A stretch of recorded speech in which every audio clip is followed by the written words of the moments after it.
Bonjour à tous et à toutes. Voilà, tout le monde prend place. Eh bien, c'est vraiment un grand plaisir que d'introduire cette longue matinée de travail dans laquelle nous allons nous engager, qui est donc la question du prendre forme, qui est une question qui, d'une part, me tient beaucoup à cœur, et je remercie beaucoup Blandine et les collègues d'avoir accepté de s'engager dans cette thématique. Alors évidemment, on va pas en faire le parcours complet. Ce sera vraiment une toute petite incursion dans cette thématique, mais on a quand même eu envie de mettre en perspective un questionnement psychanalytique que Pascal Noté va nous amener dans une deuxième partie, mais également la question, alors une question beaucoup plus inhabituelle pour nous, qui est celle effectivement de l'espace architectural et de ses implications dans la question de la forme. Voilà. Alors, je ne vais pas être beaucoup plus long. J'avais une petite vignette clinique qui avait peut-être l'intérêt de montrer, c'était une supervision d'une équipe qui travaille dans un milieu très très difficile à la frontière française, et où c'était la situation clinique d'un petit enfant de 5 ans qui habitait avec sa maman handicapée et ses 6 frères et sœurs dans une toute petite maison sociale, dont seule la cuisine était accessible, le reste était tout à fait inaccessible, en tout cas aux intervenants. C'est la question espace de vie, espace d'habitation. Et cet enfant qui a 5 ans est en maternelle, 3e maternelle, et a un langage qui se résume à des cris, à des syllabes. Mais c'est un enfant, par ailleurs, extrêmement social, extrêmement jovial, très gentil, tout le temps à partager, à aider les autres, à essayer de rendre service, etc. Et cet enfant a cette particularité que sa mère est donc un retard mental, et sa manière à elle de vivre, c'est de mettre de l'ordre et de nettoyer à longueur de journée. Et donc ce petit garçon a possède seules activités, donc ça fait 1 an qu'il est en traitement dans cette équipe. Sa seule activité, c'est de effectivement classifier, mettre de l'ordre. Et donc en particulier, il construit des cubes, enfin des assemblages de cubes, mais unicolores. Alors ils sont tous soit rouges, soit bleus, soit jaunes, et il ne supporte pas l'idée d'un mélange. Et il a un côté très très répétitif comme ça dans la manière dont il utilise les jeux qui lui sont proposés. Et sa particularité aussi, c'est que il nomme une seule couleur, c'est le bleu. Donc tout est bleu. Donc à la fois il classifie et en même temps il remet tout ensemble par le langage, par le bleu, qui réunifie quelque chose, et on a l'impression qu'il y a vraiment là un enjeu pour lui. Je pense qu'il sait très très bien évidemment les différentes couleurs, et il pourrait probablement les nommer, mais il tient par le langage à garder une sorte d'unité que par ailleurs il arrive à dépasser en différenciant les choses d'une manière tout à fait adéquate par ailleurs. Donc c'est une situation que je trouvais un peu intéressante, mais je m'arrête là parce qu'on déborde déjà largement sur le temps. Donc, parole à notre chère directrice, Blandine, pour introduire la matinée. Bon, bonjour à tous et à toutes. Alors on est très content de vous accueillir ici, justement pour prendre forme. Alors on va réfléchir tous ensemble à la question. Et on a eu la chance de pouvoir rencontrer nos orateurs et déjà un peu préparer cette matinée. Et nous sommes très heureux d'accueillir aujourd'hui donc Pablo Loas, qui est architecte pratiquant et qui est enseignant. C'est le terme utilisé, pratiquant, c'est pratiquant, mais pratiquant l'architecture, bien sûr. Et puis enseignant l'histoire et les projets d'architecture à l'ULB. Il est également directeur de l'École nationale d'architecture et de paysage de Lille, militant et, entre autres, co-auteur d'un livre blanc de l'architecture en communauté française qui s'intitule « Qui a peur de l'architecture ?» Alors, nous allons vous écouter avec grand plaisir et je vous cède la parole. Bonjour à tous, bonjour à toutes. Merci beaucoup de cette invitation assez curieuse, parce qu'effectivement, venir parler d'architecture dans un contexte de psychanalyse et d'un colloque comme celui-ci, c'est particulier, c'est sans doute aussi impressionnant et intimidant. Et donc, je vous propose ici une sorte de réflexion en 3 temps principaux sur... sans doute, ce n'est pas une réponse directe, Jean-Paul, à la question que tu posais au travers du cas que tu évoquais, mais ce que la forme, on va le détailler un peu, ce que les spécificités, ce qu'elles sont d'ailleurs spécifiques, de la mise en espace qu'est l'architecture, qu'est-ce que ça peut dire et apporter comme, je dirais, outil complémentaire pour réfléchir le monde, et, puisque c'est quand même une des vocations de l'architecture, à la transformer.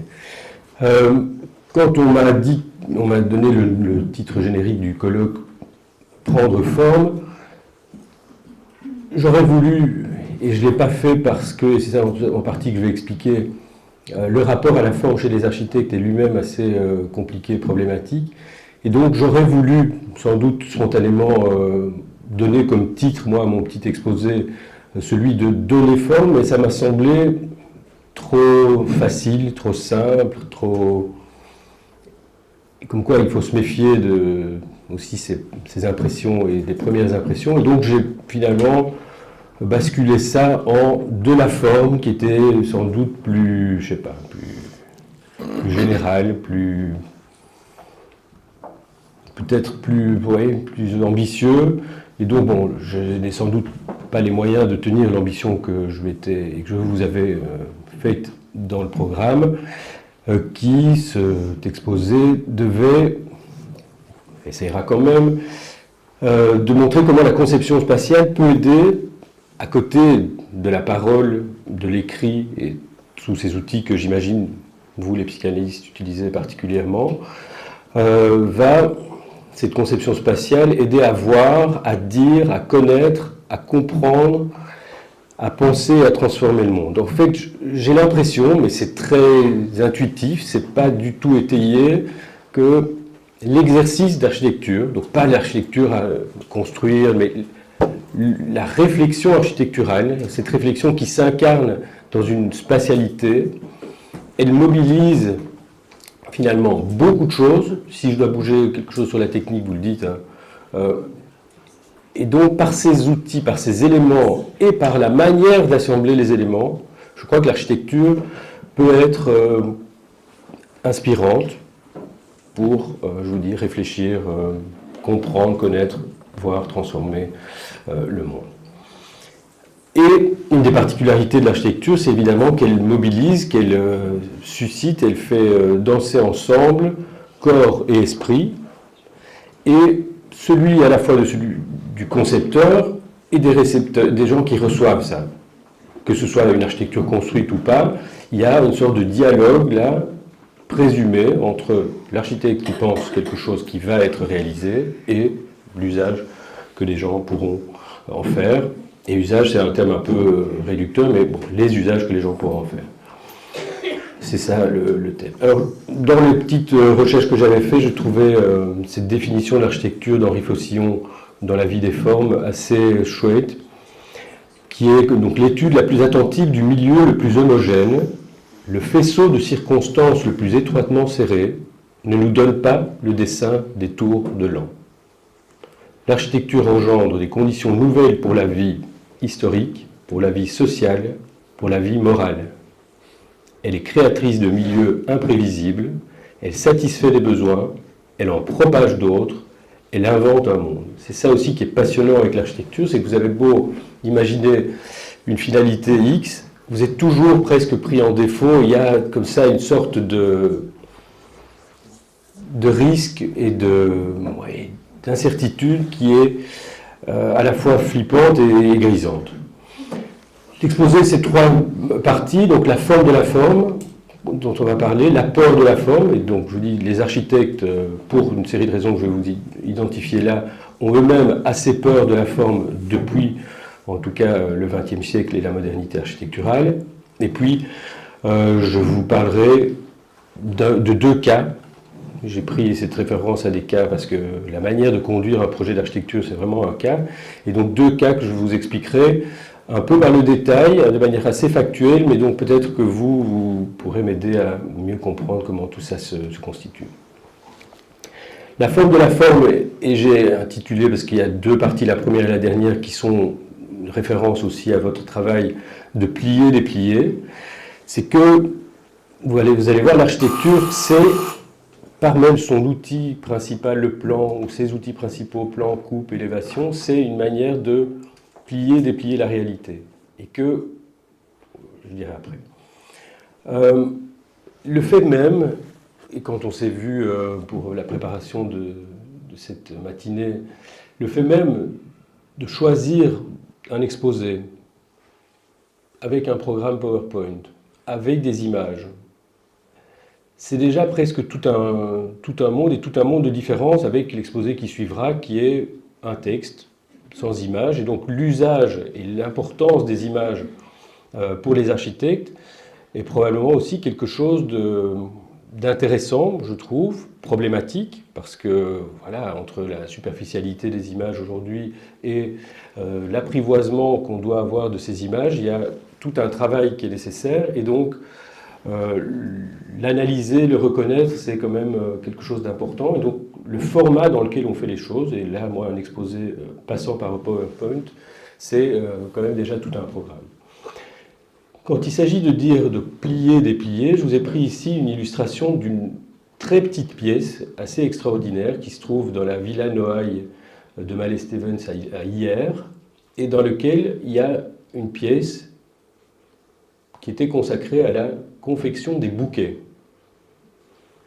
Pour dire la sophistication de cette maison, et elle a été, cette pièce, donnée à confectionner, constituer à un artiste très connu du style qui s'appelle Theo van Doesburg. Et vous avez ici à la fois la photo de la pièce et la représentation de la pièce. Et c'est de ça dont on va parler dans la première partie, c'est la représentation en quelque sorte des choses, la forme de la forme.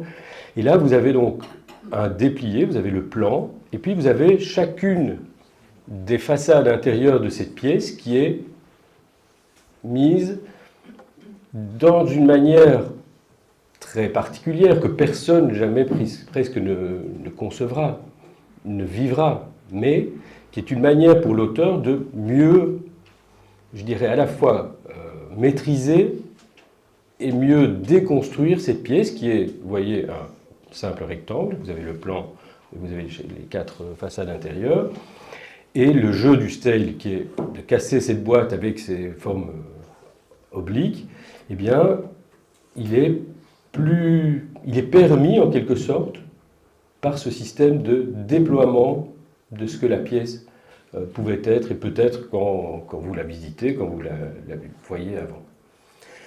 Voilà. Plier, déplier. Je voulais, avec cette image-là, insister sur le fait que ça se joue à plein d'échelles différentes. À la fois à l'échelle d'une micro-pièce comme celle de cette pièce à faire des bouquets, et ici c'est une représentation du monde par Buckminster Fuller, qui est une manière de voir autrement cette terre qui a été représentée déjà de mille et une manières, et donc là aussi, plier, déplier. Les outils principaux de l'architecte, c'est donc par exemple le plan. Ici, je vous prends le plan d'une maison faite par Richard Meyer dans les années 60 à New York, et où vous voyez le plan à gauche, la coupe transversale ou longitudinale, selon le sens qu'on a de le voir, et vous voyez comment, alors je ne sais pas d'ailleurs si vous lisez les plans, est-ce que c'est donné à tout le monde de lire un plan, de voir qu'il y a une passerelle qui est ici, que vous retrouvez ici, qu'il y a un hall d'entrée, un escalier, deux escaliers qui sont mis selon une forme de chiasme comme ça, de part et d'autre de l'espace, que vous voyez une partie très fermée avec les pièces dites de service, et puis vous avez une triple hauteur que vous devinez ici. Et vous voyez déjà que le mouvement que je fais de la souris pour relier l'un à l'autre, pour essayer de reconstituer une sorte d'espace entier, eh bien, il est à la fois permis et emmerdé d'une certaine manière par le recours à ces représentations, plans et coupes. On est conditionné par nos outils, on est limité et en même temps porté par les outils qu'on choisit, et la géométrie, le type de géométrie qu'on admet, nous force à un certain type d'architecture, un certain type d'espace. J'ai pris ici à gauche Friedrich Kiesler, un projet qui s'appelle Endless House, une recherche d'infini qui au final se referme autour d'une architecture presque troglodyte et de grotte, mais c'est un truc des années 40 très puissant. Et à côté de ça, vous avez le pavillon de Mies van der Rohe à Barcelone, fait, lui, sur une trame qu'on lit du carrelage quasiment jusqu'à la position du toit. Et vous voyez qu'en recourant à un système plus orthogonal ou au contraire en se libérant de celui-là avec des choses comme celle-là, on produit une architecture, des espaces, des impressions tout à fait différentes. Dans les outils que l'architecte a à sa disposition et qui ne sont pas figés, qui évoluent, là par exemple c'est une coupe perspective, donc vous avez la coupe dans le bâtiment, et pour rendre ça plus vivant, pour rendre ça plus compréhensible, eh bien, il y a une perspective conique qui l'a grandi d'une certaine manière, et vous avez une manière de représenter le monde plus complète, qui n'est pas que de la 2 dimensions, qui n'est pas de la 3 dimensions pure, et on essaye comme ça, au fur et à mesure de l'histoire de la représentation architecturale, avoir mis en avant des nouvelles manières de représenter à la fois des choses existantes, mais surtout des choses qui n'existent pas. Et c'est ça aussi la particularité des outils de l'architecture et de ces éléments, c'est que c'est à la fois des manières de représenter des choses existantes, mais c'est surtout des manières de projeter, d'inventer des choses qui n'existent pas. Un projet, un bâtiment, une maison, quel qu'il soit, est toujours une sorte de nouvelle aventure qui appelle à des nouvelles réponses. Ici, un autre type de document, et donc c'est aussi pour vous partager le plaisir de ces différentes textures presque de matériaux, un collage, là aussi de Mies van der Rohe, et qui a à la fois une vocation très réaliste et pas du tout. Et c'est ça aussi, souvent le paradoxe et une tension, moi je trouve très intéressante, c'est que oui, Mies van der Rohe recherche une sorte d'espace infini qui ne serait pas entravé par des châssis, des portes et des choses comme ça, et donc c'est un des apports essentiels de Mies van der Rohe au début du XXe siècle. Et comment représenter l'infini, comment représenter le vide, comment représenter une atmosphère beaucoup plus... où il y a beaucoup plus de souffle qu'une maison traditionnelle avec des murs qui vous enferment, et bien voilà, et comment mettre en évidence cette sorte de, je vais vous dire presque quantité d'air de l'architecture de Mies van der Rohe, eh bien par ces collages dans lesquels, vous voyez, on dispose des éléments à différents plans. Et pardon. À nouveau, ça ne se joue pas seulement à l'échelle de l'espace intérieur, ça se joue aussi à l'échelle presque urbanistique. Ici, c'est Enric Miralles, un architecte catalan décédé maintenant il y a déjà pas mal d'années, avec un objet dessin architectural assez curieux, puisqu'il mélange plan et photo. Et là aussi, le mélange des textures, le mélange des objets nous porte, le portait lui, à inventer une nouvelle architecture. Et donc, quand je parle de ce que les outils nous apportent, en quoi ils nous limitent ou nous apportent, pardon, il y a de ça là-dedans. Ici, c'est des cartes de psychogéographie, c'est-à-dire qu'on peut vouloir représenter la ville de manière objective,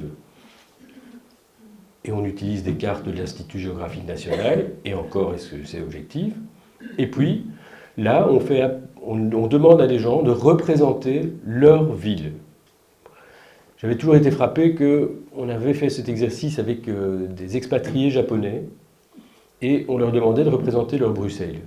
Et en fait, il y avait Woluwe, parce qu'ils habitaient Woluwe, il y avait l'avenue de Tervuren, il y avait éventuellement l'avenue de Louise, parce qu'il y avait le restaurant de Tagawa et le magasin d'alimentation japonaise, et puis il y avait peut-être la Grand Place. Et donc en gros, ils réduisaient, mais en même temps ils agrandissaient leur Bruxelles à ces quelques éléments très très partiels, et qui disait, donc l'outil lui-même, la représentation évoquait le rapport au monde et à Bruxelles en l'occurrence. Ici, c'est Franck Gehry, vous l'aurez tous reconnu, le musée, la Fondation Guggenheim à Bilbao. Entre ces croquis hyper énervés et l'architecture, quel est le lien? Comment on peut avoir un lien finalement presque si immédiat entre des croquis qui sont sans doute des croquis redessinés après coup et tout ça, mais indépendamment de la véracité même du croquis initial, il y a une sorte d'intention, d'énergie, d'intensité et de contestation dans ce petit élément qui parvient à se réaliser au travers d'un processus qui est hyper lourd, hyper compliqué, le processus de l'architecture qui fait intervenir des milliers de gens, que ce soit les ouvriers, les commanditaires, les administrations, eh bien, il parvient malgré tout à traverser toutes ces barrières, dirons-nous, toutes ces nourritures, en ayant ce rapport assez direct finalement entre l'idée initiale et le projet final.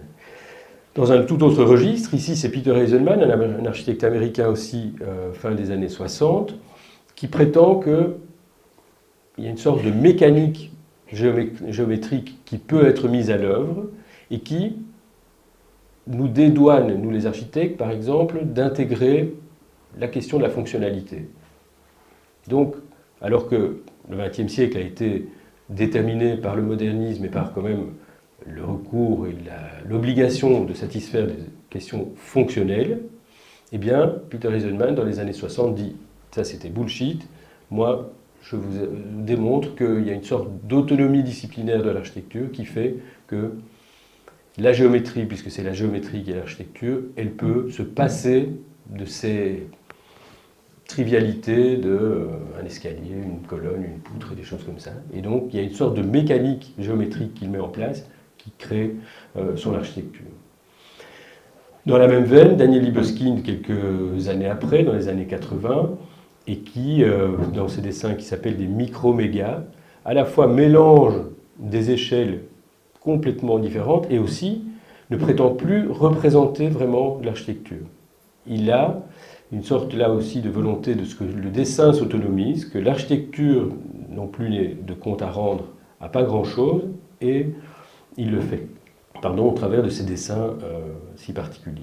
Ici c'est Koop Himmelblau, d'un duo autrichien, qui là aussi, vous voyez le croquis qui est comme une sorte d'écriture automatique, donc ils reçoivent un programme, ils rencontrent un client, ils ont un contexte, et ils se pénètrent de tout ça, et retranscrivent ça dans une sorte, je dis, d'écriture automatique, un jet, et qui, ce jet, se suffit à lui-même pour devenir l'architecture, la maquette à côté en témoigne. Ici, c'est plutôt un clin d'œil, moi, parce que je suis enseignant en architecture et aux contraintes que les étudiants se donnent sans le savoir. Donc, ils sont tous allés courir chercher du carton mousse chez Schlepper pour faire leur projet, et ce faisant, ils font une architecture de carton mousse. Et donc, comment on peut réfléchir à la contrainte, jusqu'où on accepte, jusqu'où on reconnaît la contrainte des outils avec lesquels on accepte de travailler. A l'inverse, on revient ici à Friedrich Kiesler, une maquette qui est dans une matière tout à fait différente, qui permet une pensée tout à fait différente, et donc plus de liberté grâce à ça. Ici, parce que voilà, c'est aussi vous donner des sortes de petites pistes pour des choses assez incroyables. Ici, c'est Rudolf Steiner, qui à Dornach, près de Bâle, a construit 2 fois, puisque le premier a pris feu et il a dû le reconstruire, un bâtiment qui s'appelle le Goetheanum, et qui est, alors le premier, encore d'inspiration relativement nettement Art Nouveau, et le deuxième, qui est, en termes de conception spatiale, de conception architecturale, quelque chose de très très original. Là aussi, vous avez une sorte de masse qui a l'air d'être comme si vous preniez un bloc de terre glaise et vous retirez des morceaux avec une sorte de ciseau, comme ça, et il y a une originalité conceptuelle qui vient, ou qui est permise grâce au matériau qui est là. La peur de la forme que je partage avec vous aujourd'hui, c'est lié évidemment à cette obsession de la rationalité dans le XXe siècle. Et puis j'ai pris ici la couverture de cet ouvrage de Charles Baudelaire, Le spleen de Paris, petit poème en prose, parce qu'il semble que Charles Baudelaire lui-même a beaucoup hésité dans l'ordre qu'il voulait donner aux deux titres. Est-ce qu'il voulait d'abord que ce soit titré petit poème en prose, qui est donc simplement descriptif, formel, ou bien parler plutôt du fond et du spleen de Paris. Et donc ça se retrouve en architecture, et ici je vous ai pris des exemples d'architecture des années 20 en Union soviétique, et pour lesquels le même projet est une fois intitulé, par exemple celui de droite, alors c'est écrit très petit, mais donc restaurant sur une colline au-dessus d'un lac, quelque chose de très descriptif, très fonctionnel, qui décrit, oui, la vocation fonctionnelle du bâtiment. Et puis vous avez l'autre manière de décrire le même projet qui parle de masse, de rapport de forme, d'équilibre et des choses comme ça. Donc le même objet peut être décrit de deux manières, alors c'est presque caricatural, mais deux manières très différentes.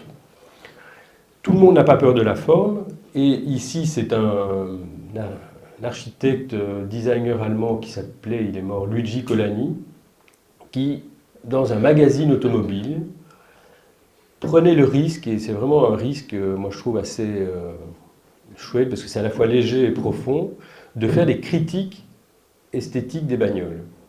Et donc, il prend une Audi, une Volkswagen, et il fait des commentaires pour décrire que le phare est un peu trop petit, trop long, que le capot devrait avoir une inflexion, machin. Et donc, il vraiment entre dans une analyse, mais hyper, je vous dis, osée, de la forme presque pour la forme. Et pourquoi ça nous est interdit aujourd'hui? Ben, à cause, par exemple, d'Ernest Neufert, qui était un des élèves du Bauhaus, et qui a écrit ce livre dans les années 30, Les éléments des projets de construction, et qui est une manière de normer, mais quasi au délire. C'est-à-dire que le corps humain, il n'y aurait d'abord qu'un corps, avec ses dimensions, et que tout le monde que l'on va configurer pour lui doit avoir un système de définition numérique hyper précis. Une table, 75 cm. Pas d'autre chose possible. Et il y a un côté obsessionnel, comme ça, un côté excessif de ce fameux Neufert qui est devenu presque un nom courant pour ce document, qui sert et qui a servi de base à énormément d'architecture, et vous dire que voilà, des architectes se collent à un texte comme celui-là pour définir non pas seulement une table, mais la taille d'une pièce, la taille d'une porte, la taille de l'escalier pour y accéder, c'est flippant. Et donc cette rationalité, ce anti-formalisme en quelque sorte, même s'il en produit un très puissant formalisme, c'est ce qui explique en gros le passage du XXe siècle en architecture et le passage de cet éclectisme du XIXe, qui était, lui, outrageusement formel, à cette sorte d'anti-formel de l'architecture, par exemple, de l'école du Bauhaus.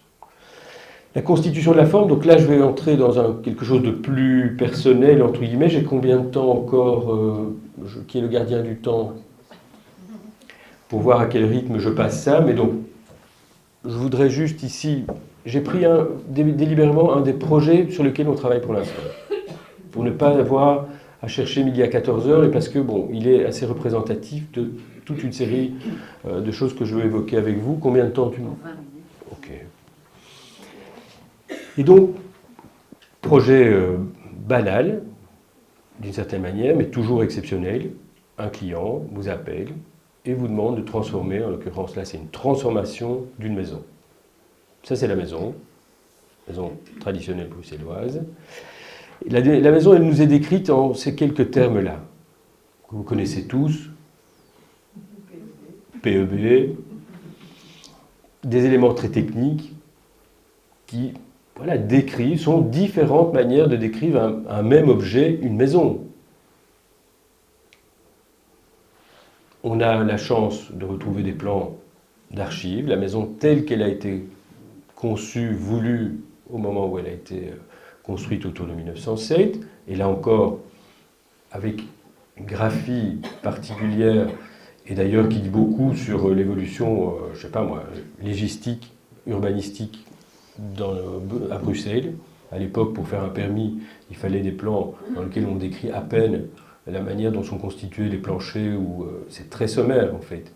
Aujourd'hui, pour faire une demande de permis, il faut développer des trésors de détails qui, on peut se poser la question, sont-ils tous utiles? Mais donc voilà un document d'époque, une maison, décrite avec son élévation principale, et en général on ne dessinait même pas la façade arrière, la belle façade, la façade de représentation est dessinée, et puis donc le costume, comme on en parlait tout à l'heure incidemment, le plan, un plan type, la coupe de la maison, surtout donc pour voir le gabarit, voir l'intégration avec les voisins, des choses comme ça. Et puis on reçoit un autre jeu de plans, plus récent, parce que la maison avait été transformée, et là encore, on peut, avec plein d'indices, que ce soit le cartouche, que ce soit l'implantation qui est là, les détails qui sont dessinés, le mobilier qui apparaît, des choses comme ça, on pourrait d'ailleurs dater ces plans, et voir toute une série de préoccupations qui changent d'une époque à l'autre, alors que c'est la même chose, un plan, une façade,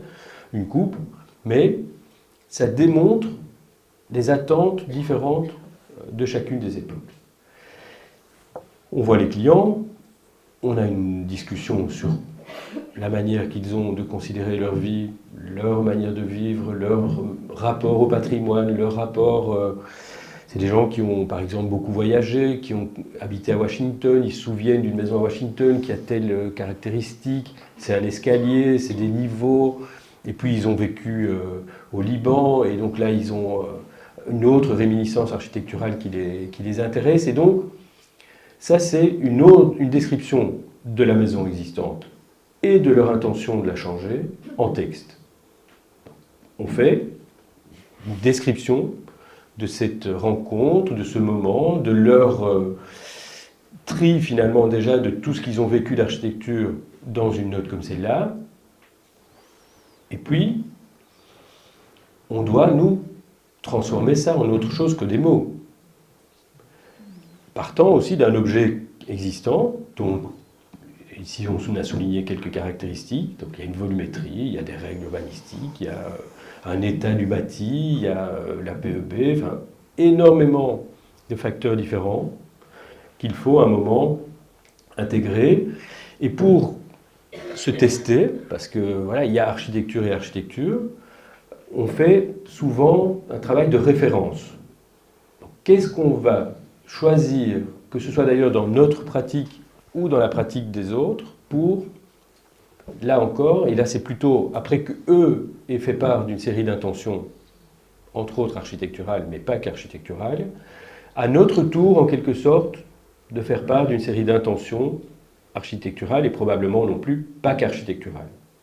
Et quoi de mieux pour nous, plus qu'un texte, plus qu'une discussion ou des discussions, que de mobiliser des images qui pour nous cristallisent toute une série de choses. Et souvent d'ailleurs, on s'oblige, et je vois qu'ici on ne l'a pas fait, à mettre des sortes de légendes parce qu'on se rend compte aussi de la pluralité des sens des images et des malentendus qu'une image peut susciter. Et donc il y a un travail, et donc c'est aussi peut-être ça un peu mon appel de ce matin, c'est à avoir plus d'outils pour voir les choses, à en profiter et en s'en méfier en même temps, et dans ces outils, entre autres les images.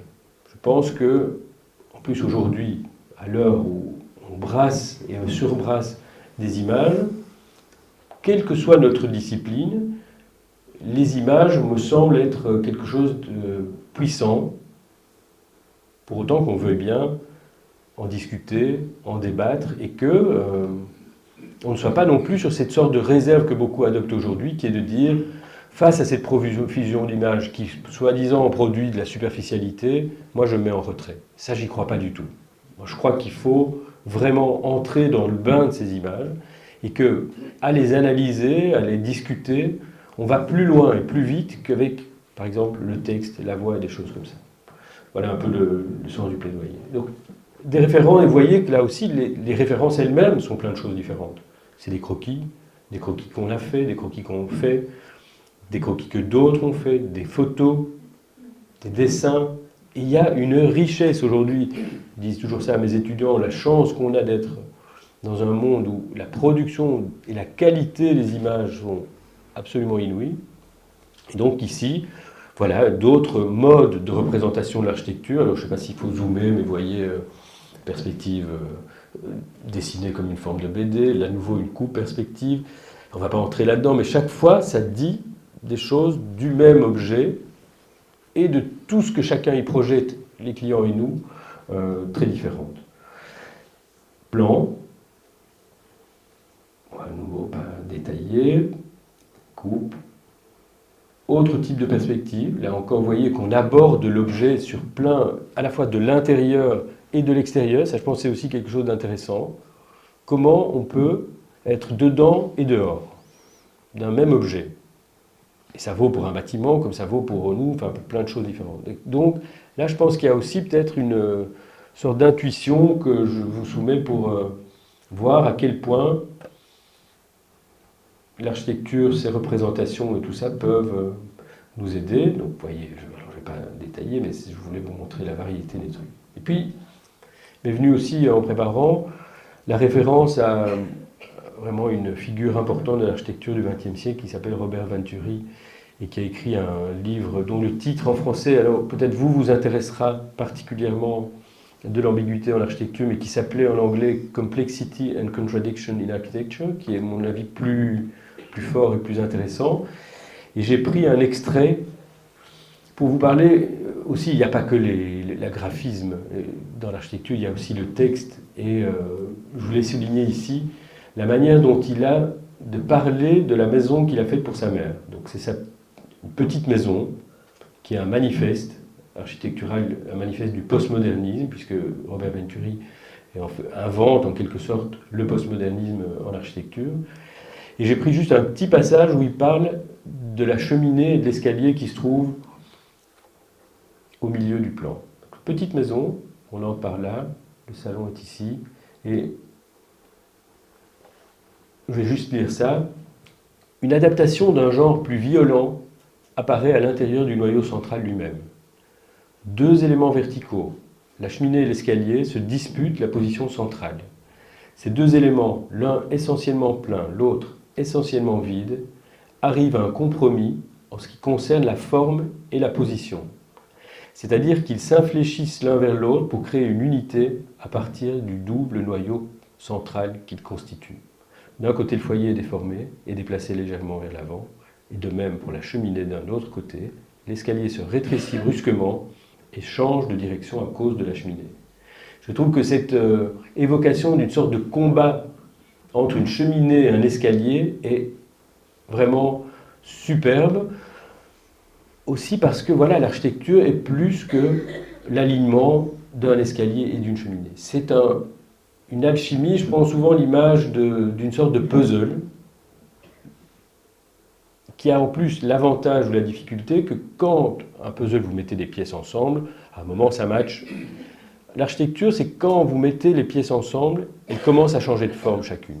Et donc c'est une sorte comme ça de variabilité continue qui est assez passionnante. D'autres dessins, d'autres références, on ne va pas détailler, je sens qu'on est un peu au bout du temps.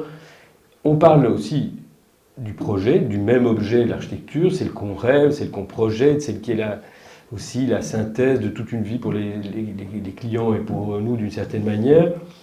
En des termes, là aussi, c'est un tableau Excel. On parle aussi Excel.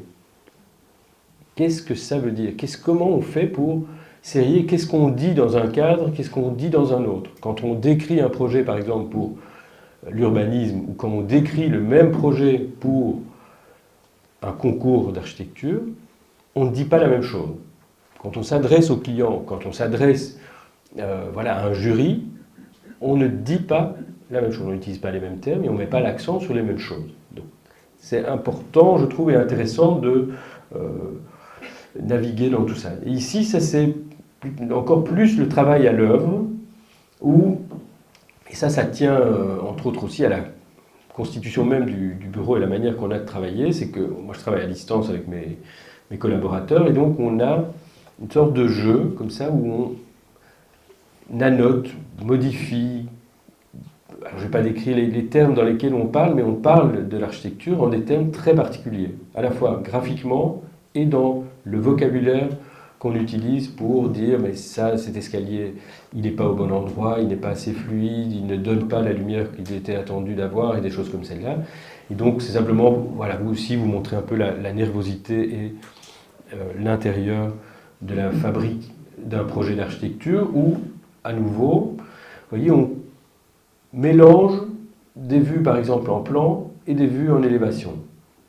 Donc on montre en même temps ça et ça dans une sorte de synthèse, de réduction, mais qui rend la réalité plus puissante et le projet en tout cas plus puissant. Bon, je pense que je vais arrêter là. Alors oui, ça peut-être quand même pas mal. En l'occurrence, notre cas JEK, là, ce sont des architectes à la base, et donc ils mettent la main à la pâte, ils dessinent eux-mêmes. Et donc qu'est-ce que le dessin du client, et là aussi nous on est hyper intéressés à ce que les gens dessinent eux-mêmes, tout le monde sait dessiner. Donc c'est une vaste blague que de croire d'une part qu'il faut bien dessiner pour faire de l'architecture et que chacun d'entre nous, d'entre vous, on sait dessiner, on a dessiné, on nous empêche de dessiner, mais on sait dessiner. Et donc je revendique aussi que vous puissiez, vous, vos patients, travailler peut-être sur des choses comme celle-là. Et donc je vais terminer là-dessus. Voilà, merci beaucoup.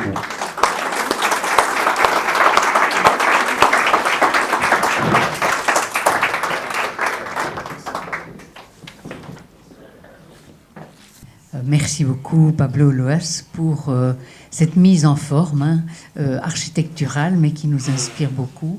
Alors on a la chance pour pouvoir animer notre discussion et nos réflexions après cet exposé, d'accueillir ici notre collègue français de Lyon, Kostas Nassikas. Donc Kostas Nassikas est psychanalyste, membre de l'APF, pédopsychiatre. Il a fait un master en philosophie, anciennement responsable de la Maison des adolescents de Lyon et anciennement chargé de cours à l'Université de Lyon. En même temps, nous aurons l'occasion d'en parler, mais c'est un artiste qui a mis ses œuvres avec beaucoup de générosité sur nos murs, et nous en parlerons par la suite.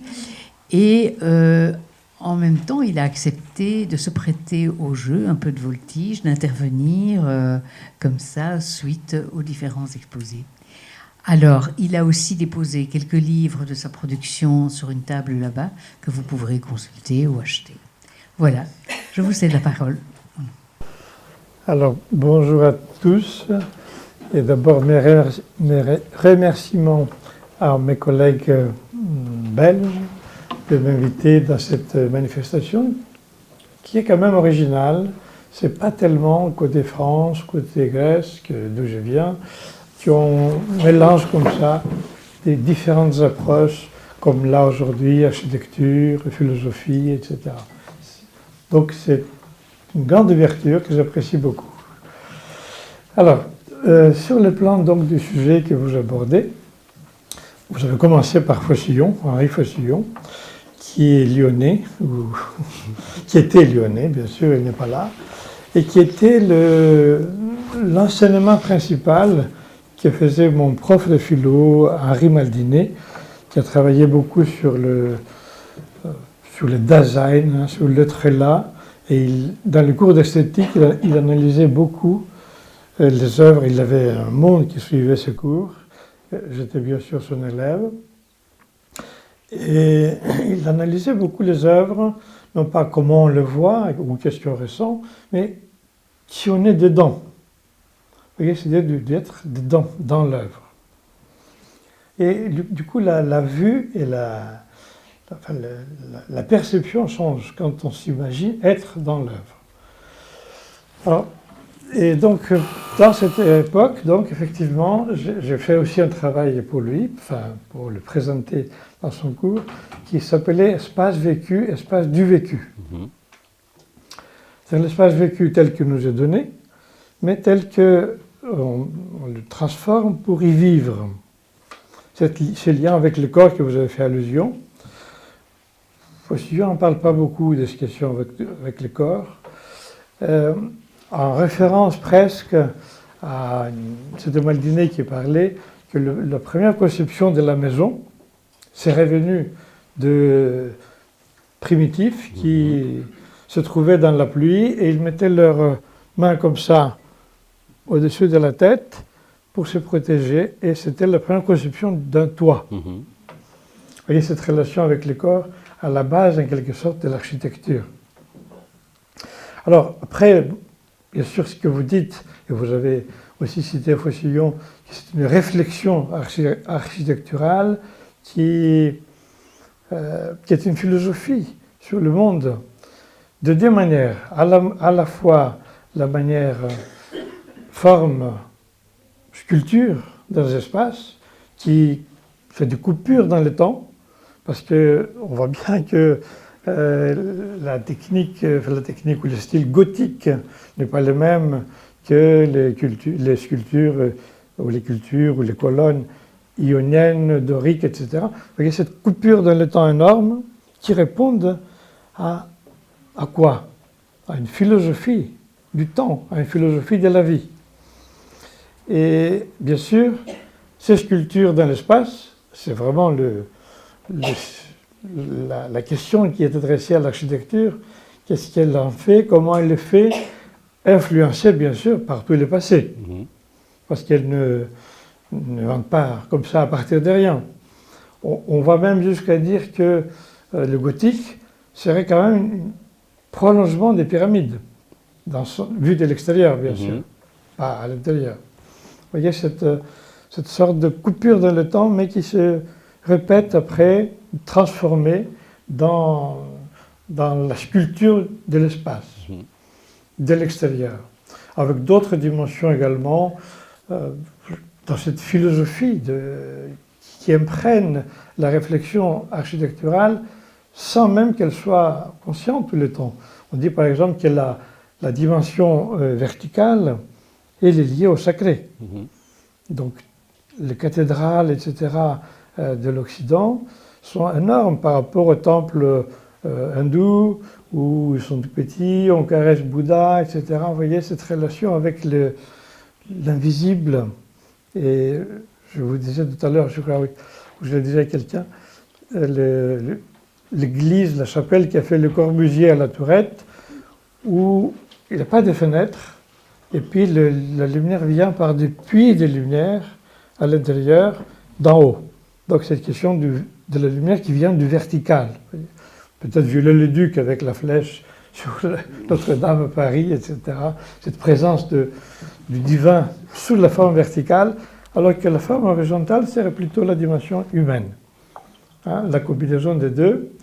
Et probablement dans les espaces après intérieurs, là où on vit, là c'est autre chose. Alors là c'est espace du vécu, espace vécu. C'est-à-dire, on le fait, parce que vous avez évoqué là la lutte entre la cheminée et l'escalier, vous voyez, c'est qu'on fait, disons, de côté, qu'est-ce qu'on vit à l'intérieur, comment on le vit. Et du coup, comment on modèle les intérieurs par rapport à nos besoins, qui ne sont pas les mêmes. Les maisons qui se chauffent au sol n'ont pas besoin, effectivement, de cette lutte cheminée. Et la question donc de l'intérieur, c'est pas loin de ce qu'on dit nous en contexte plus analytique, c'est les enveloppes, l'espace du vécu. Comment on les loge dans les espaces. On fait des bibliothèques, on met la chaîne IFI, la télé, comment on les loge en fonction de notre vécu à l'intérieur. Donc voilà, dans l'architecture, il y a cette sorte de lutte entre les deux, pas toujours évidentes, si on peut dire, dimensions. L'enveloppe, comment on va vivre à l'intérieur, qu'est-ce qui va permettre à déployer un peu de vécu et à être bien. C'est ça la notion d'enveloppe. Hein. Et puis, bien sûr, et puis sécurité, bien sûr, et toutes les questions plus scientifiques sur le bâti. Mais en même temps, qu'est-ce qui est vu de l'extérieur? Et ça, c'est vraiment des coupures dans le temps, parce que les maisons d'aujourd'hui ou de ces dernières années ne sont pas celles des années 60, 70, etc. Les bâtiments, etc. Enfin, et puis quand on va à New York ou à Shanghai, on voit autre chose par rapport à ces sculptures dans l'espace qui coupent les temps. Voilà, ce serait ça un peu quelques réflexions autour de votre exposé. Merci beaucoup. Alors, est-ce que Pablo, vous pourriez répondre ou associer sur ce Oui, bien sûr, je peux rebondir. Ça évoque pour moi au moins deux choses. C'est une sorte de... D'abord le hiatus ou le combat, et c'est aussi une autre partie du bouquin de Robert Venturi, du combat qu'il y a toujours entre l'intérieur et l'extérieur dans un bâtiment. En fait, le bâtiment et la peau du bâtiment, elle est là pour satisfaire à la fois des intentions assez générales sur ce que le bâtiment veut dire à l'extérieur, et s'accommoder d'impératifs internes qui sont souvent antagonistes. Et donc tout l'art de l'architecture, c'est d'essayer de faire coïncider les deux. Et tout un pan d'ailleurs de l'architecture moderne, et Le Corbusier par exemple, ont tenté de se défaire de ça, de cette obligation du tout, et au contraire, et même Venturi a poussé la logique hyper loin, en invoquant la notion de hangar décoré. C'est-à-dire que, donc il oppose un bâtiment où l'intérieur et l'extérieur sont fondus, et il prend comme représentation de ça un restaurant où on mange du canard et qui a une forme de canard à Las Vegas. Critique de la modernité, puisque donc fonctionnalisme poussé à son extrême.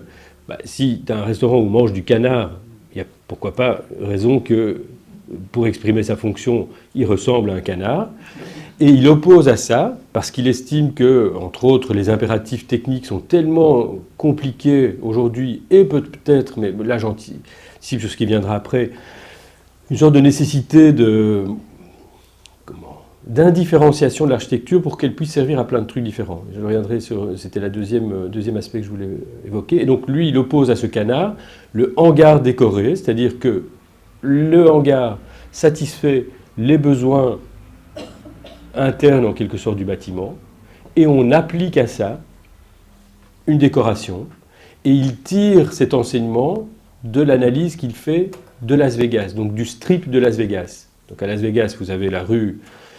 et à l'époque, c'était dans les années 60, la rue c'est l'ancienne aujourd'hui rue, le strip de Las Vegas. Et il avait fait une analyse raisonnée avec ses étudiants d'Harvard où il avait en bagnole, entre autres, c'était d'ailleurs, quand on parle des outils, ce que les outils disent ou permettent de voir, eh bien, en faisant cette balade, non pas à pied, mais en la faisant en bagnole, il a vu des choses à une autre vitesse, il a vu autre chose que s'il avait fait la visite du strip à pied.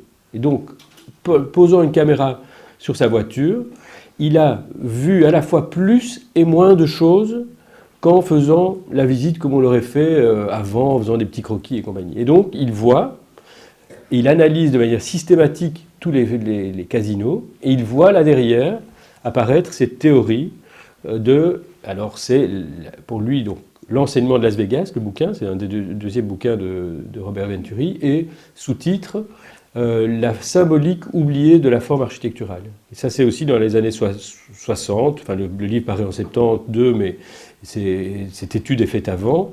Et donc, après que, de nouveau, le XXe siècle ait dit qu'il fallait tuer la symbolique architecturale, qu'il fallait tuer la forme, eh bien, postmodernisme, remet ça sur la table. Et puis, donc, le deuxième aspect, c'est la question de l'indétermination ou de la détermination de l'architecture. Donc, en fait, on se rend compte que les bâtiments les plus déterminés, si vous regardez dans l'histoire de l'architecture des bâtiments qui avaient une vocation, une fonction hyper précise, vivent finalement pas mal des transformations. Et que prétendre à une sorte d'indifférenciation qui fait qu'on fait un bâtiment qui doit pouvoir servir à tout et à n'importe quoi, c'est peut-être pas une aide ni à la conception, ni à la transformation elle-même. C'est-à-dire que vous avez des palais italiens qui étaient d'une vocation hyper pointue, qui n'ont plus du tout cette fonction.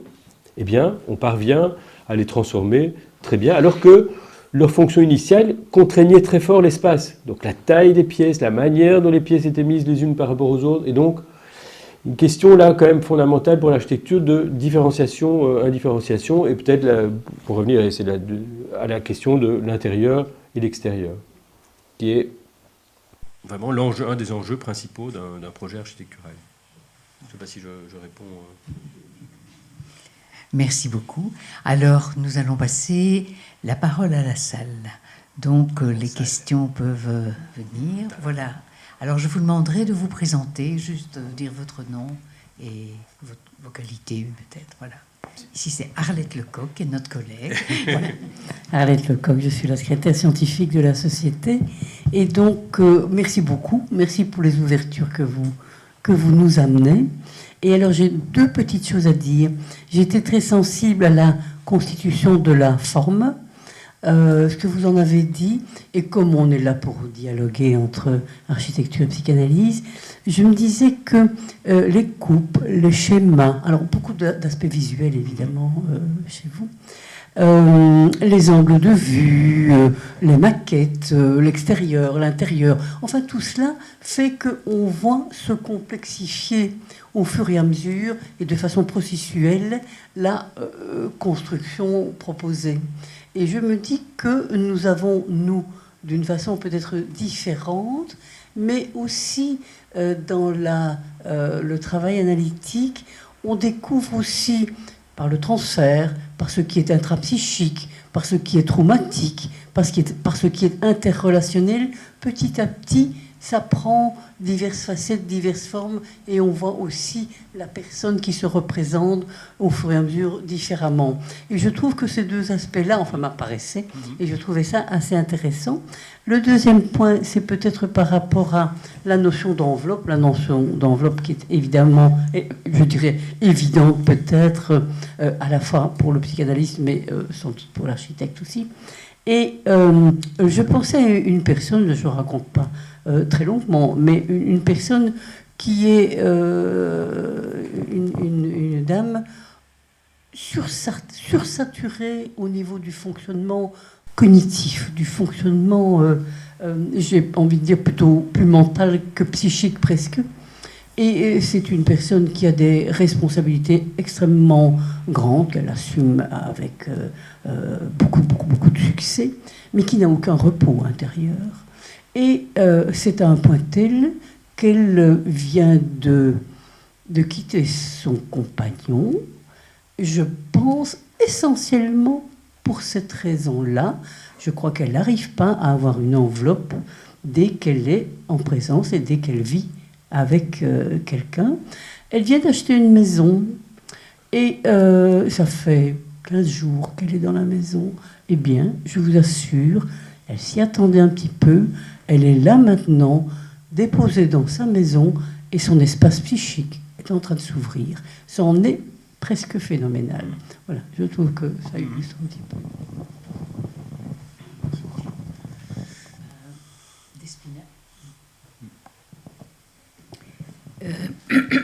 Ce que je pensais dire...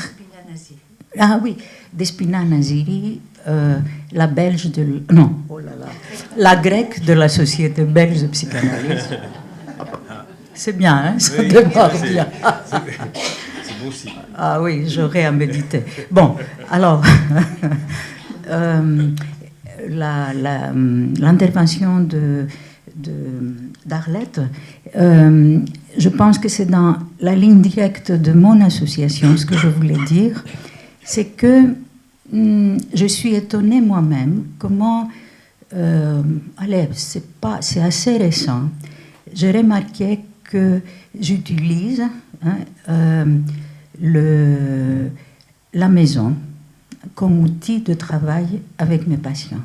Évidemment, quand les patients racontent dans leurs rêves la maison, c'est une évidence, hein, d'après l'interprétation des symboles, mais avec des patients grecs qui viennent chez moi parce que je parle grec et pas parce que je suis psychanalyste, j'ai remarqué que prendre l'élément quand ils parlent de leur maison, la maison qu'ils veulent acheter, qu'ils veulent, pas qu'avec les patients grecs évidemment. L'autre jour, cette semaine, c'était la patiente belge qui, depuis, je sais pas moi, elle n'arrive pas à s'installer dans une maison, comme disait Arlette.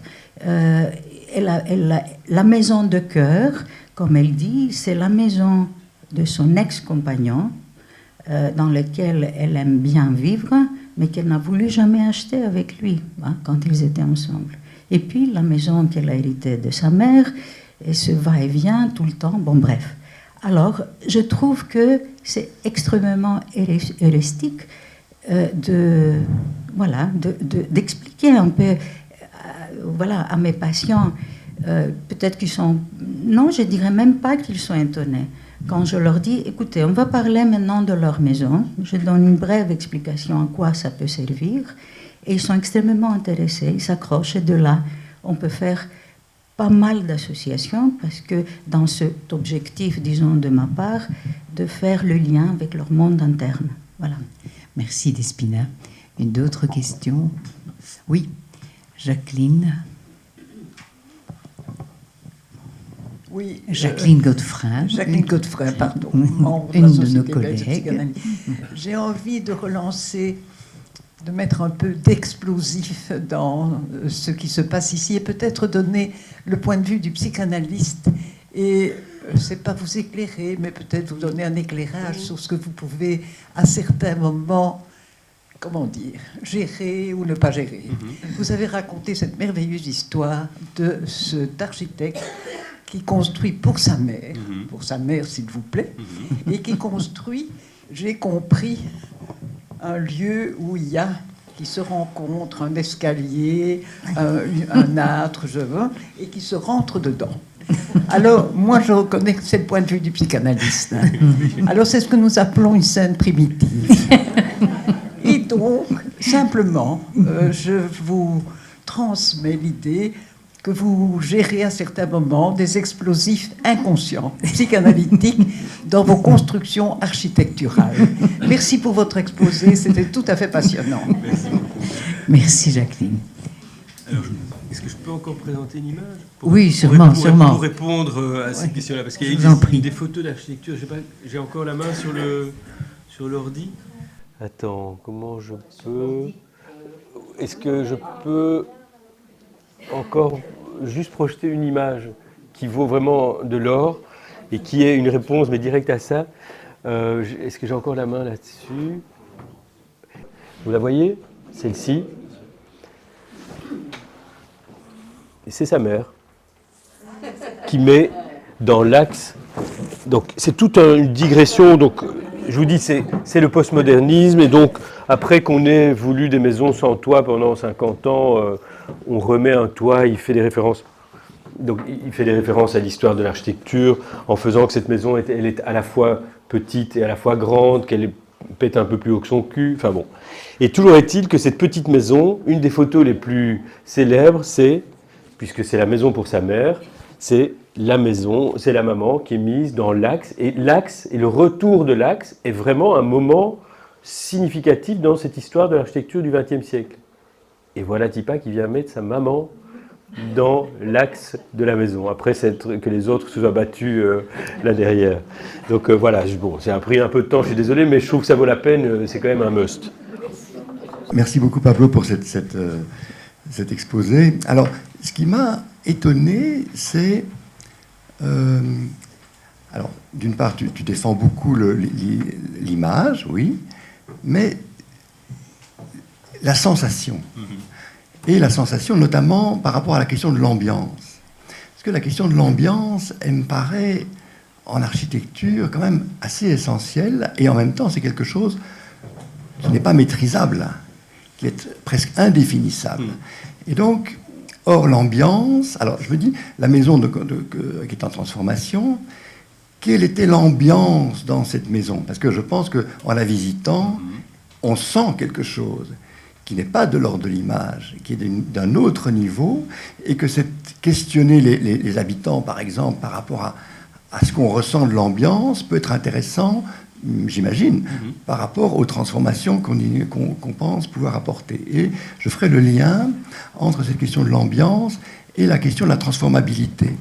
C'est-à-dire que tu dis, et ça c'est vraiment intéressant, je trouve, que c'est les maisons ou les bâtiments plutôt qui ont une intention fonctionnelle la plus précise, en tout cas que quand elles ont une très très précise, elles peuvent être justement beaucoup plus adaptables à d'autres fonctions que quelque chose qui serait supposé avoir une fonction d'indétermination qu'on décide au départ. Mais qu'est-ce que c'est qu'une indétermination qu'on décide ? Pour moi, ce n'est pas une indétermination puisqu'on la décide. Donc l'indétermination, à mon avis, on ne la décide pas. Elle s'impose d'elle-même et je la rapprocherai de ce qu'on appelle dans notre domaine l'espace transitionnel. Toute cette fonction-là qui est justement entre dedans et dehors, ni dedans ni dehors, dedans et dehors, et que je pense qu'il y a là un pont peut-être à faire entre nos métiers. Oui. Mais donc tu confirmes effectivement que je n'ai pas répondu à tes attentes sur ce que pouvait avoir comme lien vraiment corporel architecture et psychanalyse, mais je vous avoue, je n'ai pas osé parce que c'est trop compliqué, trop peu, je trouve d'ailleurs, étudié, trop peu constitué. Cette idée de l'influence aussi que l'architecture a sur les gens et des choses comme ça. Et quand tu parles... alors que c'est fondamental, et c'est d'ailleurs aussi pour ça que moi je disais tout à l'heure, enfin tu disais la biographie, je milite pour que les gens, tout le monde, soit plus attentif d'abord à l'architecture, et pas à la grande architecture, soit plus attentif à l'espace, à l'architecture, aux ambiances. Et l'ambiance, c'est fait de beaucoup de choses. C'est fait, par exemple, aussi des dimensionnements. Et quand tu parles de l'entre-deux, tu vois, de l'intérieur-extérieur, du seuil, toute une série comme ça d'éléments qui témoignent de la vocation. Ok, l'architecture c'est fait pour protéger, mais c'est quand même aussi le véhicule d'éléments symboliques hyper puissants et qui sont de tous ordres. Enfin, de symbolique à la fois personnel, de symbolique familial, de symbolique sociétal. Et donc il y a, comment je dirais, c'est un art de la mise en scène, et donc effectivement, entrer dans un bâtiment, c'est rarement, ou alors c'est vraiment très cru, très juste, une peau comme ça que tu pénètres sans... Il y a toujours quand même des choses. Un couloir, tu parles d'ambiance, un couloir de 110 cm de large ou un couloir de 130 cm de large, c'est pas la même chose. Une pièce à 2,50 m, une pièce à 3 mètres, ça n'est pas la même chose. Et bon, c'est fait de tellement de petites... La couleur, la lumière. Ici, moi j'ai demandé tout à l'heure de pouvoir ouvrir les stores pour que vous puissiez voir les arcades et ces différentes strates du bâtiment dans lequel on est. Je pense que la plupart d'entre vous n'auraient pas fait attention à ça. Et je trouve que, voilà, tu vois, avoir une perspective, avoir de la lumière naturelle, et donc c'est 1001 petites choses que l'on manipule, nous, architectes, un peu sans le savoir, qu'on apprend d'ailleurs aussi de manière empirique. Il n'y a pas vraiment de cours de tout ça, mais on mesure que, pour entrer dans une... On nous en parle, c'est pour ça que je parlais de Neufert tout à l'heure, que pour entrer, distribuer une salle comme celle-ci, il convient d'avoir X centimètres pour satisfaire aux besoins d'évacuation pour les pompiers, des trucs comme ça, mais ça ne suffit pas.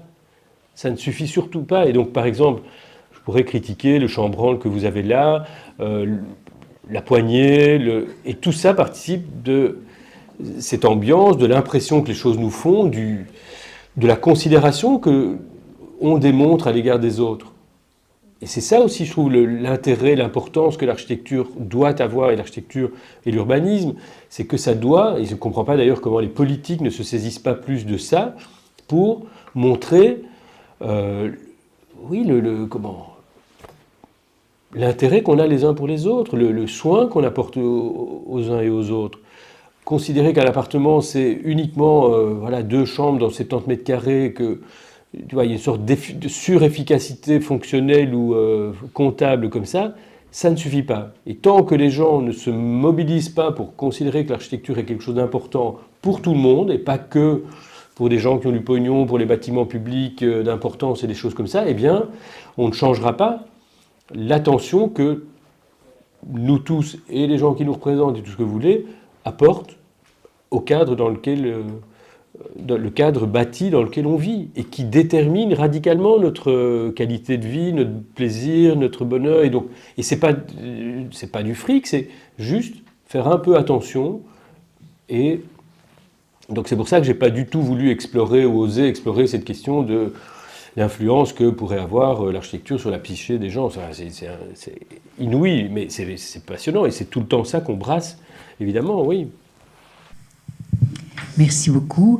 Alors, on va passer la parole là à Christine Franks. Oui, donc je suis psychanalyste de la société, aussi pédopsychiatre et analyste enfant.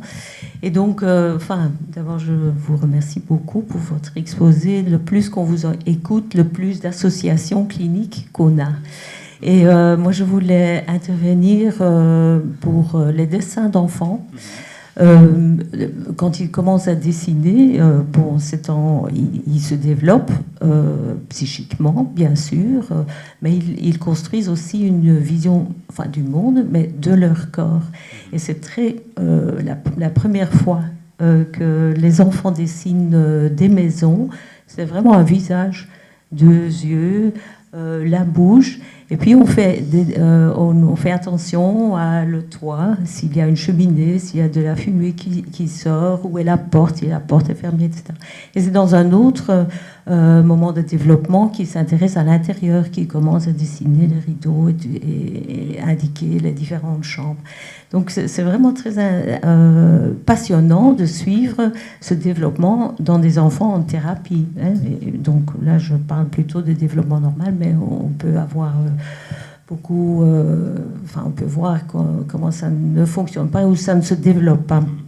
Maintenant, dans les analyses avec des adultes, il y a aussi, ou des thérapies, il y a aussi des moments où des personnes qui n'ont pas beaucoup de représentation psychique, et donc qu'on doit les aider à se faire une connexion avec leur vie interne. Et là, je trouve que les images de maisons ou de bâtiments parlent beaucoup. Je trouve que ça aide beaucoup. Je réalise que souvent je dis, mais tiens, si maintenant on voit une maison, hein, on fait autre chose dans la salle de bain, on fait autre chose dans la cuisine, on fait autre chose dans la cave, etc. Ça leur aide souvent à faire une connexion avec différentes émotions, différents souvenirs aussi. Et donc construire une maison à l'intérieur, c'est un peu le travail qu'on fait. Encore juste une association, si je peux. Il y a ce beau livre de Italo Calvino, les villes invisibles. Oui. Mais bon, voilà. Vous voudriez réagir Non, mais effectivement, moi je pense que je connais vraiment, et c'est pour ça que je disais tout à l'heure d'ailleurs que c'était un peu, ou pour certains qui me connaissent bien, ça peut paraître incongru que je sois invité dans une journée consacrée à la psychanalyse, mais bon, je ne vais pas vous dire pourquoi, mais... Bon, alors c'est plus que c'est... Non, je pense que c'est encore plus parfait que vous l'imaginez, mais donc, par contre, donc, effectivement, moi, je pense se libérer, mais vos patients, sur le dessin, c'est peut-être aussi ça le fil conducteur ou à des associations, donc de mobiliser, de demander aux patients de prendre des images de référence, de les expliquer, de les associer entre elles et tout ça, c'est peut-être un outil. Alors, je suis peut-être naïf et con, hein, mais peut-être un outil de travail sur la dynamique familiale, sur la position de quelqu'un dans la société. Je vous dis, ces cartes psychogéographiques, je trouve que c'est génial de se rendre compte qu'on est dans la même réalité, mais en fait, on n'est pas du tout dans la même réalité. Et comment faire apparaître ça pour que les gens, je ne sais pas moi, s'en rendent compte, que vous voyez mieux ce qui se passe là. Enfin, je trouve que c'est...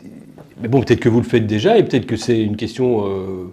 débile hein, que je pose, ou des propositions absurdes que je vous fais, mais moi je trouve qu'il y a peut-être quand même là un volant de possibilités supplémentaire, ou en tout cas il y a un volant de possibilités. Merci. On va devoir malheureusement arrêter pour le moment pour les questions et réponses, mais nous avons la chance d'accueillir aujourd'hui de nouveau, comme vous disiez, un peu d'autres voix et d'autres apports pour nous. Quand il s'agit de prendre forme, c'est pas toujours simple et qu'on a un héritage.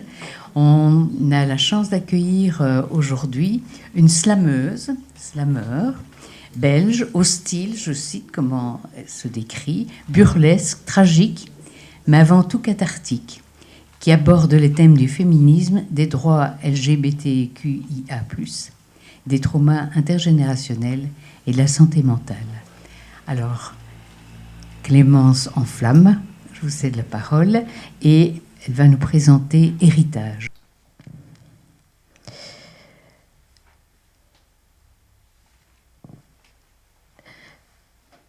Ma mère m'a portée,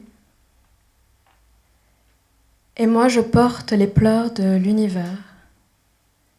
Ils me viennent de ma mère. Je suis née à 6h06, à cette heure où jour et nuit se confondent entre chienne et louve. Je n'ai à peine que mes cris, mes larmes grondent au rythme de larmes qui viennent de l'origine du monde, du fond des âges. Je suis née avec la rage. Mais j'ai grandi avec la domestication de cette fureur, car quand on hérite d'une chatte, on hérite aussi de la peur dans les gènes. Criblé de doutes, pas possible de prendre les rênes, nous, on obéit, c'est tout. Alors comme ma mère avant moi, je porte les rêves perdus, les cauchemars invaincus, les mères seules qui trébuchent et les sorcières au bûcher, les bruits des bombes qui gardent éveillée ma grand-mère qui fuit cette guerre dans une carriole, les doigts des pères et des frères associés au viol. Ces familles bien pensantes, cet inceste et l'offensante étroitesse d'esprit, tous ces traumas, ils sont inscrits. Alors je porte des générations de femmes bafouées dans ma génétique et leurs filles mortenées. Nous sommes pathétiques à voir quand même le jour et croire devoir mériter chaque geste d'amour. Ces filles qui ont une place toute choisie, qui vivent comme un gaspillage d'espace et parlent comme si elles avaient un temps imparti, ces âmes coincées en mode survie. Car quand on hérite d'une chatte, on hérite aussi de la peur dans les gènes, criblés de doutes, pas possible de prendre les rênes. Nous, on obéit, c'est tout. Alors comme ma mère avant moi, je porte cette arrière-grand-matrone qui a pondu 13 gosses parce que le prêtre a dit « Dieu le veut que ton mari t'engrosse ». Fabriquer de bons chrétiens, de bonnes épouses, de bons crétins dont les égos se décousent. Assurer la reproduction pérenne d'enfants fabriqués par la haine avec cet utérus, usine à fils, soldats et héritiers. Pour une mère dépossédée de sa maternité, une mère morte d'épuisement. C'est bête à mourir, trébucher sur le pavement. Mais le prêtre a dit, le prêtre a dit, sois sage. L'homme a dit, sois bonne, et mon père a dit, tais-toi.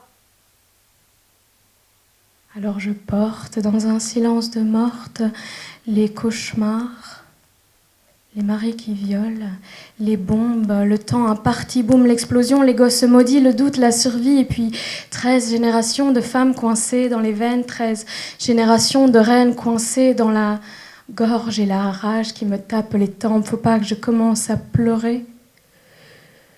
Sinon c'est le monde que j'inonde, je tremble. Faut pas que je commence à hurler, sinon c'est l'univers qui tremble. Faut pas que je comprenne ma puissance, sinon le roi te les tombe. Faut pas. Faut domestiquer la fureur, domestiquer tous ces cris qui m'habitent. Ça se presse aux veines, aux tempes, à la gorge. Les voix de mes mères me précipitent au combat. Et toi, là-bas, je ne serai plus belle, bonne ou sage. Je ne serai plus que rage. Je suis née dans un cri pour toutes ces femmes qui me portent aussi. La matriarche patronne d'une pompe à essence qui portait déjà des bonbonnes dans les années 60. sa tante Marthe qui l'a sauvé des bombes en se faisant bouclier. Il y a aussi la mère que mon père veut oublier, les jumelles perdues, la modiste, les rêves à charge de revanche et cette arrière-grand-tante qui s'appelait Blanche, une vierge immaculée ou succube, elle qui a fait un fils seul, un fils sans père, a succédé à un empire d'amour plutôt que de plomb et de papier. Et puis ma mère qui n'a jamais autant trébuché qu'elle ne s'est relevée. Oui, le roi a dit « tais-toi petite », mais je me mets à hurler et je suis grande, je suis impératrice. Et je porte en moi toutes ces femmes-là.